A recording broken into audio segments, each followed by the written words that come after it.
Эхо твоего города вместе с радио «Эхо Москвы».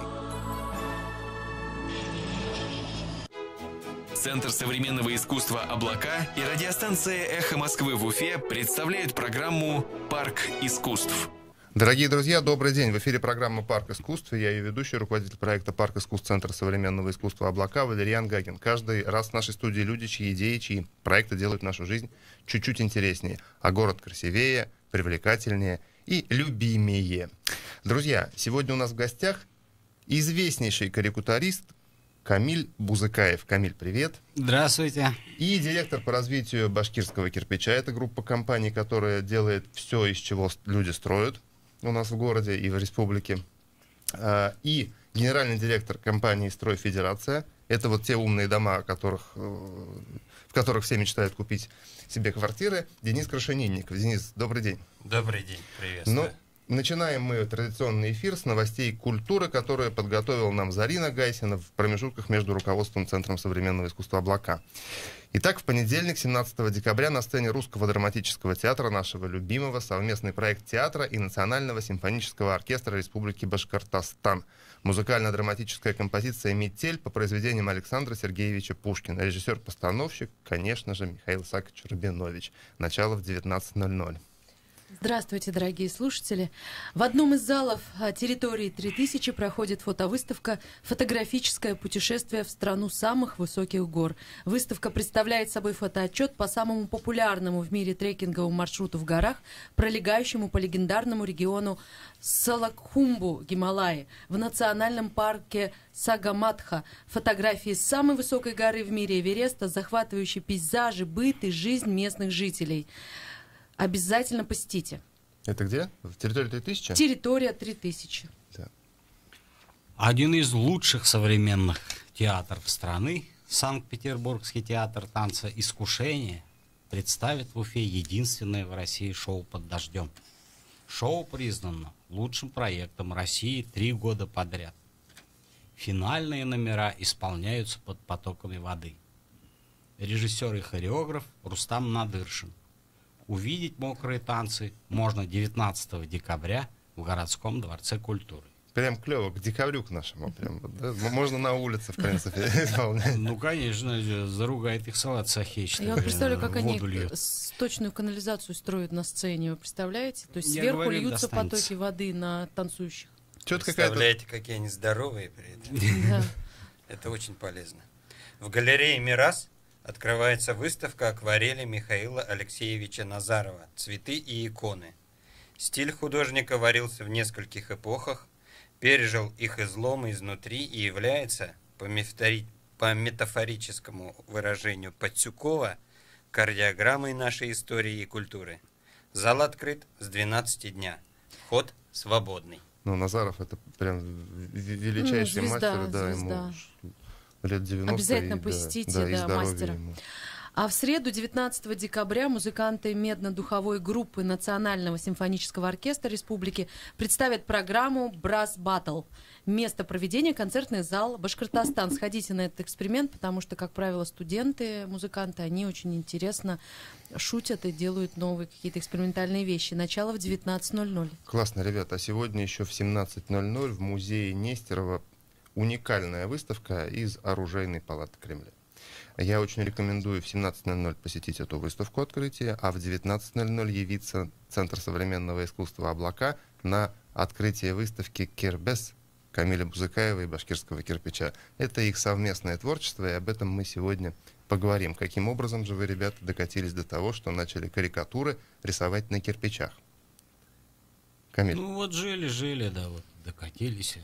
Народ просит, разве ж можно ему отказать? Слушай, Камиль, а как ты переносишь вот эту бешеную популярность, которая тебя так вот уже на протяжении последних 3 лет сопровождает? Ну, она могла быть и побольше. Мне сложилось впечатление, что он купается. А что там купаться-то? Так чуть-чуть брызнули, уже купается. Ничего еще. Все впереди, ты считаешь?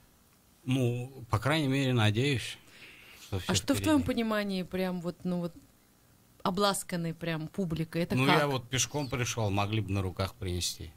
Тут Камиль-то. Камиль Но мастер. если не принесли, то как-нибудь унесут на руках. Слушай, не дай бог.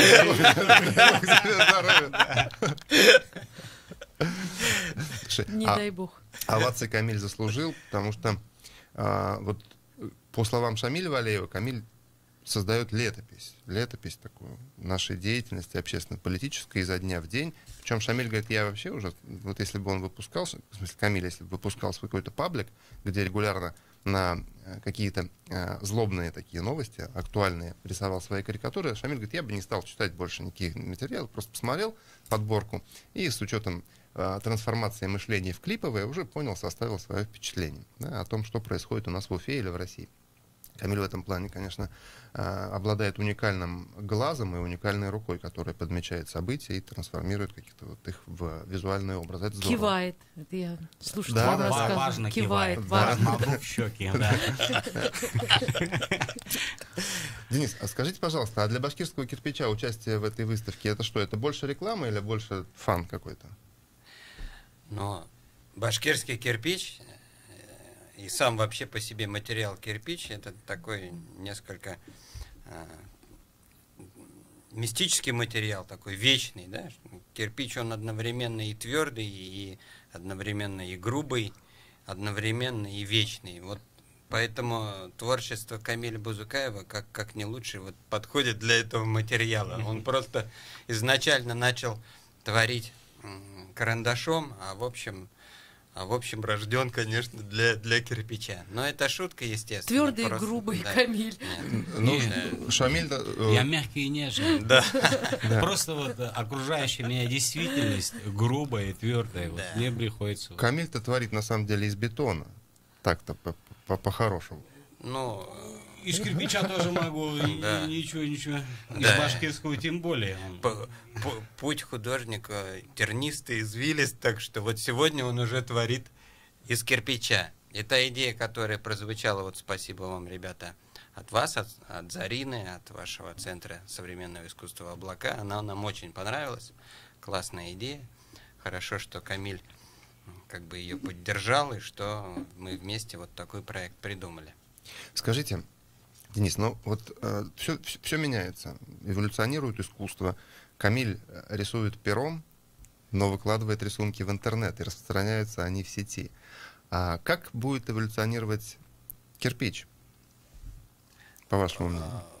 В художественном плане? Нет, конечно, в утилитарном. Кирпич — это высшая форма искусства. Это как черный квадрат Да. Малевича. Как Малевич, Переплюнуть да. нельзя его. Да.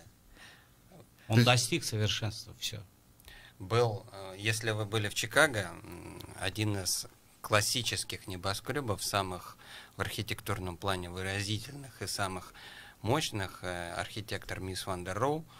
Это такой бетонный, покрытый стеклом черный прямоугольник, абсолютно без всяких там излишеств, но он создан по всем канонам там золотого сечения. Как бы все его грани настолько идеальны. Вот если на него посмотреть, такое ощущение, что в центре Чикаго стоит вот такой вот здоровый кирпич по форме, да, просто он стеклом красным, черным покрыт.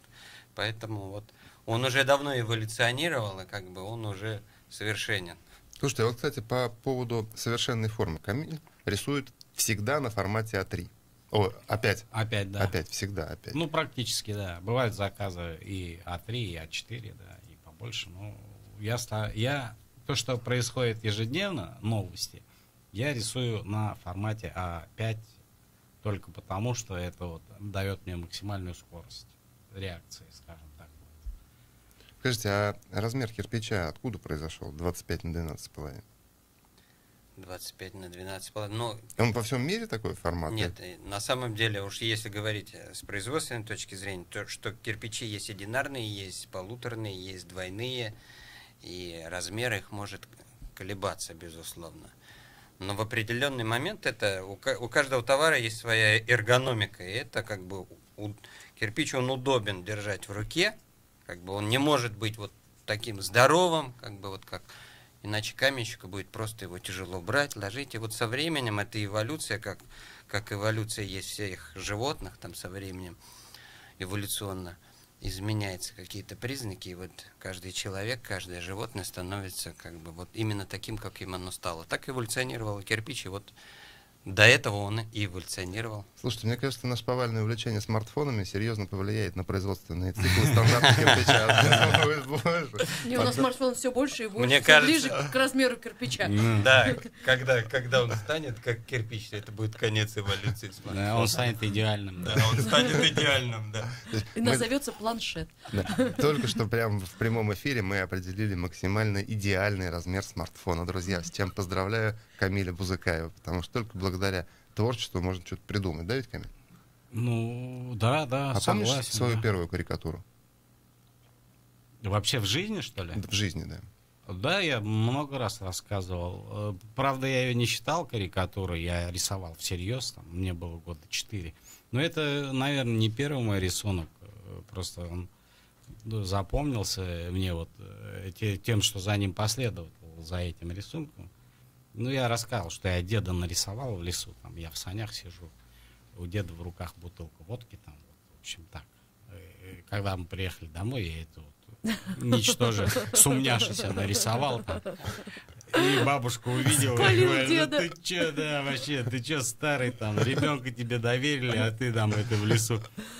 И после этого дед насупился, перестал меня брать в лес, вот, как бы, и вот этим мне вот эта карикатура запомнилась. Хотя, на мой детский взгляд, это было такое серьезное полотно, никак не карикатура, да. То есть такая путь от Павлика Морозова к... Да, Павлик Морозов, да, сдал деда, блин, вообще. Но ради искусства, с другой стороны. Так что... Ну, вот бабушка что-то не оценила искусство. Женщина вообще очень нелояльна к искусству, скажем так. Не про Зарину будет сказано, конечно. Безусловно, Камиль. Скажи, пожалуйста, а есть у тебя любимый персонаж? Есть, конечно, да. И даже их, наверное, несколько. Я люблю рисовать Ким Чен Ына. Я люблю рисовать нашего бывшего главу. И нынешнего тоже я очень люблю рисовать, потому что для меня важен человек как ньюсмейкер, и он должен быть колоритный. И все эти 3 человека, они очень колоритные, да.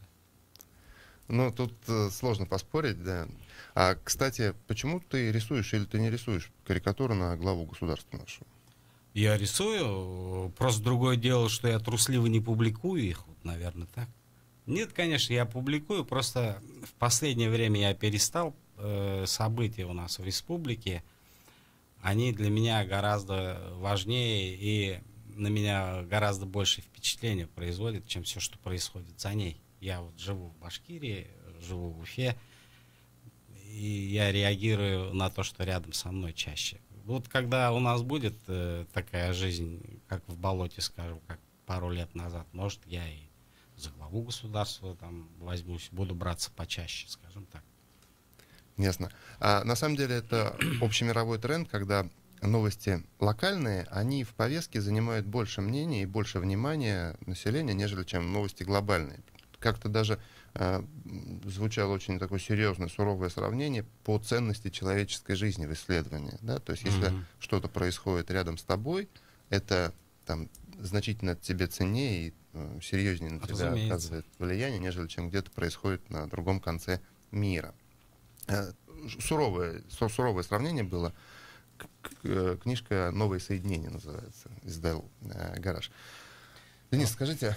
Но в то же время вот ваша работа про Каталонию, да, там, вбивающие там гвозди в тело независимости Каталонии, там, в полицейских масках, она как бы была очень мощная, и мне кажется, что вот известность Камиля вот в целом в России, наверное, там и по миру пошла, наверное, с этой работы, да, такая вот мощная волна.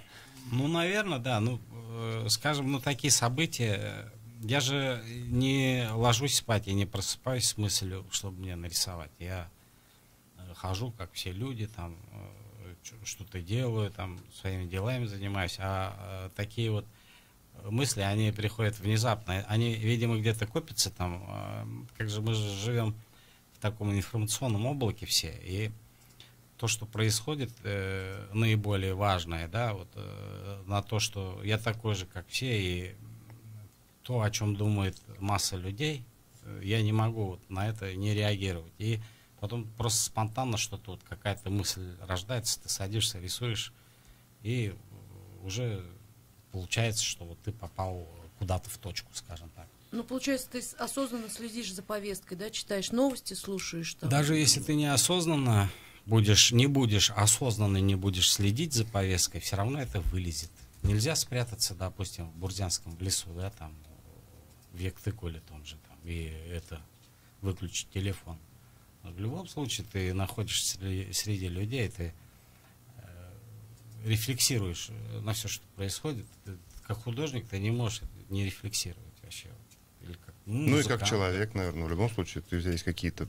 Ну, как человек я достаточно ленивый и равнодушный ко всему. Ну, блин, художник во мне не дает покоя мне.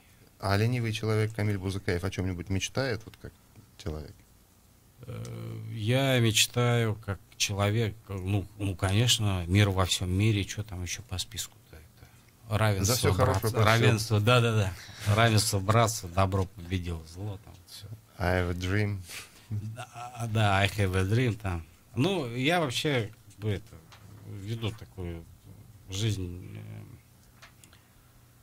среднюю. Скучную?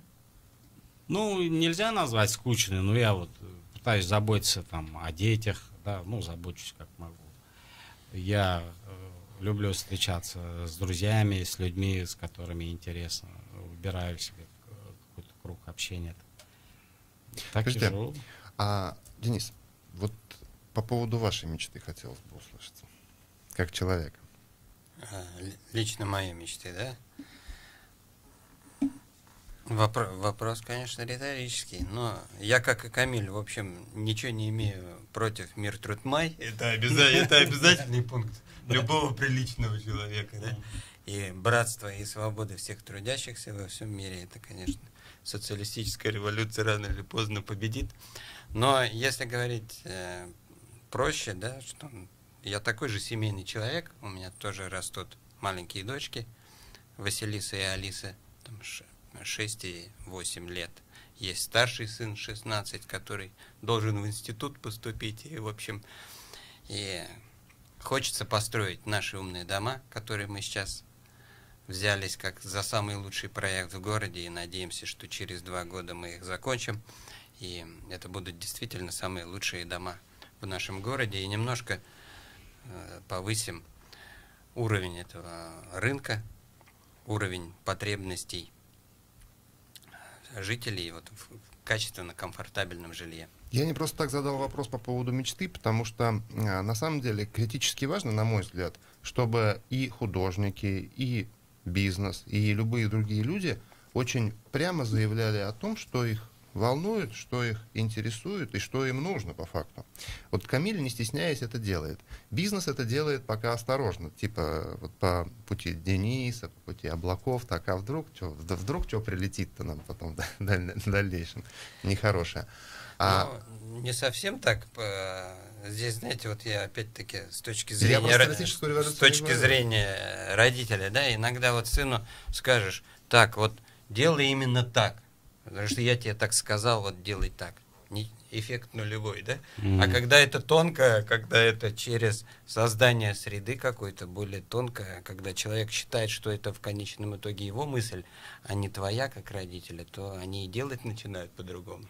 В этом плане путь Камиля, он тоже же не такой, как бы, это же не команда, это некая рефлексия, отзеркаливание. Тут какой-нибудь музыкант, писатель подумает. Больше про форму говорите, нежели чем про содержание, да ведь? Но то есть форма подачи, доведения информации. Форма и содержание неразрывны. Ну, то есть, условно, можно революцию делать, захватив телеграф, да. А можно, используя мягкой силой, через Камиля Бузыкаева воздействовать на умы и говорить о том, что все-таки Кирилл... Ну, это вы хватанули, конечно. Ужас какой. Это вы хватанули. На самом деле, я все больше про кирпич говорю, конечно. Меня, честно, интересует количество, то есть, вот знаете, количество потребителей кирпича. Мне кажется, со временем оно должно упасть. Я это не просто так начал. спрашивать это. Я не могу, я не говорю, не могу сказать про какие-то там абсолютные цифры, там, что там 10% минус, 10-5% плюс. Я говорю о том, что приходят новые материалы, приходит новое поколение, приходят новые способы коммуникации, новые способы, в том числе рисования, и там, в том числе строительства. И мне хочется узнать, как компания «Башкирский кирпич» чувствует это или не чувствует, как она считывает рынок, мониторит его, как она реагирует. Вы знаете, здесь вот мы с ребятами на работе тоже много думаем об этом, анализируем. Кирпич — это как традиционные ценности, да? Вот людей с традиционными ценностями и ориентацией в целом становится в мире все меньше, да? Но из-за того, что в целом население планеты растет, в общем-то, на их в процентном в абсолютном значении, наоборот, не в процентном, да, довольно много как было, так и осталось, да, и, в общем, мы не ощущаем, что рынок кирпича как-то падает, потому что рынок кирпича, это есть две абсолютно разные философии, вот как у художника по жизни и как у человека, строящего свой дом. Одна философия — это я как бы... Зачем мне хороший дом, там, долговечный, жизнь коротка, значит, американцы строят там максимум на 15 лет, а потом мои дети должны сами делать, чего они хотят. Я лучше вот буду получать от жизни удовольствие, кайфовать, гулять, а дом вот какой-нибудь из пенопласта построю, значит, его по-быстрому, да, или сниму, зачем мне в него вкладываться. Это философия, как бы... Это философия Валерьяна, да? Да.